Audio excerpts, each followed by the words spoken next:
It's 3 a.m. You're in a helium headspace. It's Friday, September 26th, 2025. The Edge came out on this day in 1997, directed by Lee Tamahori. Starring Alec Baldwin, Elle Macpherson, Harold Perrineau, Bart the Bear, and Anthony Hopkins, who, as Charles Morse reflects aloud, I once read an interesting book which said that most people lost in the wilds, they die of shame. What did I do wrong? How could I have gotten myself into this? And so they sit there and they die because they didn't do the one thing that would save their lives, thinking. Adjusted for inflation, it made $15.5 million its opening weekend and has since accumulated $68.5 million. Born on this day in 1729 in Dessau, Germany, Moses Mendelssohn helped launch the Jewish Enlightenment by arguing that reason and Judaism were not adversaries, but allies, an outlook that won him the nickname the German Socrates. In his bestseller Phaedon, he reworked Plato to defend the soul's immortality. In Jerusalem, he split the duties of state and faith, insisting the state governs actions while religion persuades consciences. The through line is practical hope. Laws should secure civic peace, and religion should cultivate understanding. That stance made a path for Jews into European public life without asking them to abandon their tradition. It's the birthday of the man who said life is a lot like jazz. It's best when you improvise. George Gershwin was born on this day in 1898 in Brooklyn, New York, and from that starting point, American music would never be quite the same. By the time he was a young man, he had already proven himself a natural composer, able to bridge the highbrow world of concert halls with the pulsing energy of jazz clubs. His work carried a distinct electricity. Rhapsody in Blue and An American in Paris were not just pieces of music, but full-blown portraits of a restless modern America trying to define itself. Gershwin had a gift for pulling classical music down from its pedestal and setting it shoulder to shoulder with the rhythms of the street, making symphonies out of taxi horns, blues, and Tin Pan Alley melodies. He lived only 38 years, yet his short span was one of invention, daring, and a constant push against the notion that music must be kept in neat categories. Gershwin's story is not one of effortless genius, but of restless pursuit, always looking for a way to turn the noise of daily life into something unforgettable.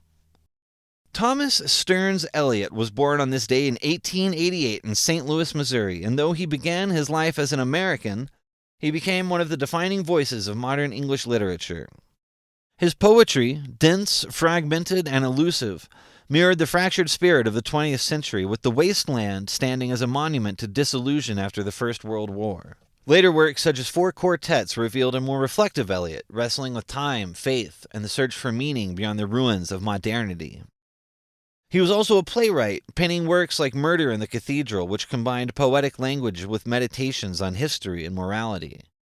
By the time of his death in London in 1965, Eliot had become both a Nobel Prize laureate and a transatlantic figure, straddling his American roots and his adopted British identity.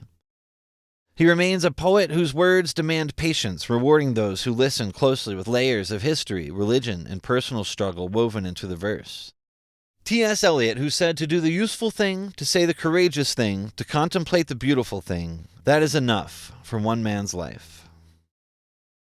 Jane Smiley was born this day in 1949 in Los Angeles, California, and has spent her life carving a distinct place in American letters. She is best known for 1,000 Acres, the 1991 novel that earned her the Pulitzer and reimagined Shakespeare's King Lear on the stark and fertile farmland of Iowa. Smiley's work is marked by her fascination with family, history, and the landscapes that shape human ambition and frailty. She has written across genres, yet always with a sharp eye for how ordinary lives carry extraordinary weight. In her writing, she neither flatters nor condemns her characters, but lets them stand honestly before us, flawed and striving. Smiley belongs to that breed of novelist who insists that the great dramas of human life are often found not in castles or cities, but in kitchens, barns, and quiet Midwestern fields. On this day in 1905, a 26-year-old Albert Einstein's paper, Zur Elektrodynamik Bewegter Körper, on the electrodynamics of moving bodies, appeared in Anatomy der Physik, giving a crisp two-postulate framework, relativity, and the constancy of light's speed that swept away the ether and rebuilt our sense of time and space from the ground up. The piece is spare and practical, define how clocks synchronize, show why simultaneity depends on motion, derive the Lorentz transformations, and let the results, time dilation, length contraction, and the relativity of simultaneity emerge without fuss. The publication of the paper quietly rewired physics. Days later, a brief follow-up note tied energy to mass, setting the stage for E=mc². On this day in 1960, a cool studio in Chicago turned American politics into primetime drama. Senator John F. Kennedy and Vice President Richard M. Nixon met under CBS lights at WBBM-TV with Howard K. Smith moderating and some 70 million people watching. Proof that television could scale persuasion like nothing before it. The broadcast look and feel mattered as much as the words. Nixon, declining makeup, read poorly on black and white sets. Kennedy, composed and camera-ready, seemed to belong inside the screen. Directed by a young Don Hewitt, who later helmed 60 Minutes, the production standardized cues, framing, lighting, pacing, the campaign still copy. The debate focused on domestic policy, but its real subject was modern power. In an hour, television taught candidates and voters that image and message now traveled together, for better and for worse. And those are some of the things we humans have done over the years.